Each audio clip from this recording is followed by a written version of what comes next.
السلام عليكم ورحمة الله وبركاته حبايبي الحلوين. أهلا بيكم استكمالا لحصصنا في محو الأمية وتعليم الحروف والكلمات.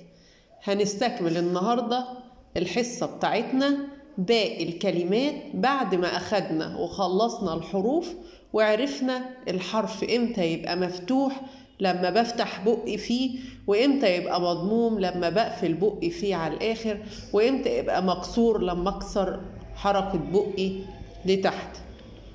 وبدأنا في الحصص الماضية أخدنا الكلمات وهي متشابكة وعرفنا إزاي نكتبها وإزاي ننطقها. النهاردة هنكمل باقي الحروف اللي احنا هندخلها في كلمات وهنكتبها مع بعض، وهنشوف هتبقى النطق والكلمات هتبقى ماشية معانا إزاي. تعالوا ناخد حرف الدال. جبتلكوا مثال على حرف الدال، كلمة دليل. كلمة دليل الموضوع سهل وبسيط جدا، وزي ما بقول كل مرة قلم وورقة مش أكتر من كده. كلمة إيه؟ دليل. ركزوا معايا في الكلمة دليل. أولها حرف دال، فيها حرف لام، ياء لام. دليل. تعالوا نكتبها مع بعض كده. هنكتبها إزاي؟ بصوا، أول حاجة الدال أهي، دال لام، واقوم شابكه الياء بالشكل ده، واقوم جايه شابكه اللام. بصوا، دليل. دليل. تعالوا نكتبها تاني. دال لام ياء. كل مرة وانا بكتب هلاقي الكتابة بتاعتي هتتحسن بالشكل ده. دليل. ليل. شفتم بتتحسن ازاي؟ انتوا هتبقوا كده نفس الوضع. ليل. كتر التكرار بيعلم الشطار، وانا كل ما اكتب اكتر. القرايه والكتابه يا جماعه ممارسه، مش بس ان انا بتعلم وخلاص، لا ممارسه. لو انا اتعلمت ومارستش وكتبتش هبدا انسى. يلا تاني معايا.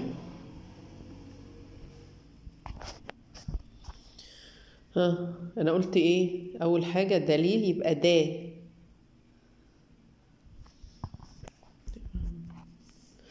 الشاشه مش واضحه معلش. دليل كده.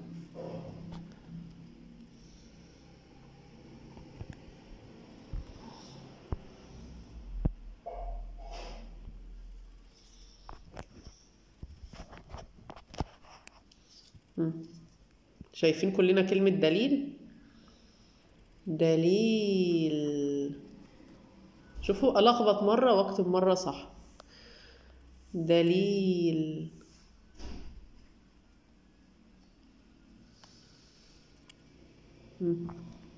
أنا بكتب معاكم اهو بطريقة سهلة جدا وبسيطة. دليل.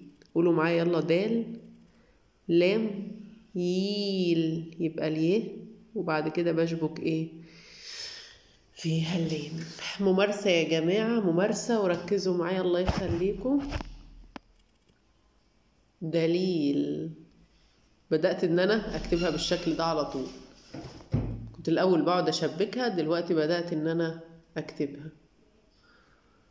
والموضوع سهل جدا جدا جدا فوق ما تتخيلوا. دليل. دليل. كده خلاص حفظنا دليل اكيد. طب تعالوا ندخل بقى على حرف الزال، اللي هو زي ما قلت زي حرف الدال، بس ايه عليه نقطة. بس عليه نقطة. كلنا شايفين زي الديل. عارفين الديل بيتقال عليه طبعا في اللغة العربية زيل. زيل كلمة مكونة من 4 حروف.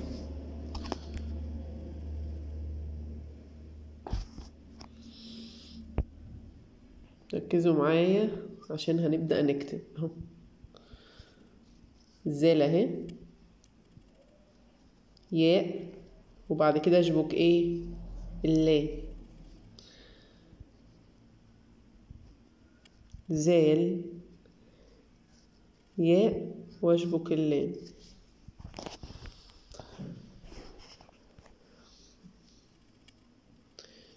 زال،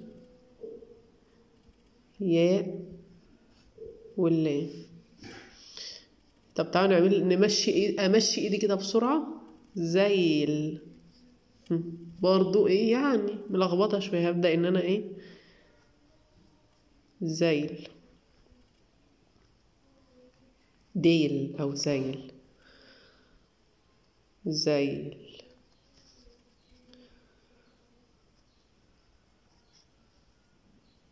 زيل. بصوا من كتر ما انا بكتب ايدي خلاص بقت اوتوماتيك متعودة على الكلمة.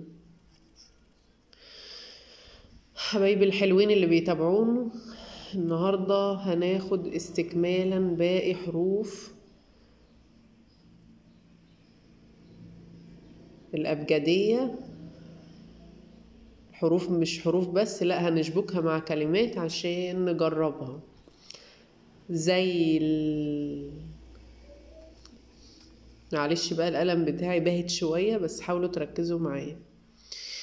زي كده أخدنا ايه؟ دليل، دال، دليل، وأخدنا زال، زيل. طب تعالوا ناخد حرف الر الجميل ده اللي زي ما قلت لكم وشبهته لكم قبل كده، عامل زي صباع الموز. جبت لكم مثال عليه سهل جدا. ربيع، فصل الربيع او اسم ربيع ده اسم ولد. تعالوا نكتبه مع بعض. را مفتوحة اهو، بيع مكسورة، ياء، واشبك العين بالشكل ده. ربيع. لا دي نقطة، دي مش نقطة، انا حطها بس عشان ما حدش يفتكر ان هي نقطة. تعالوا نكتبها تاني. را بيع.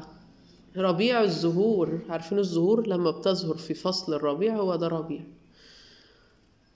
ربيع.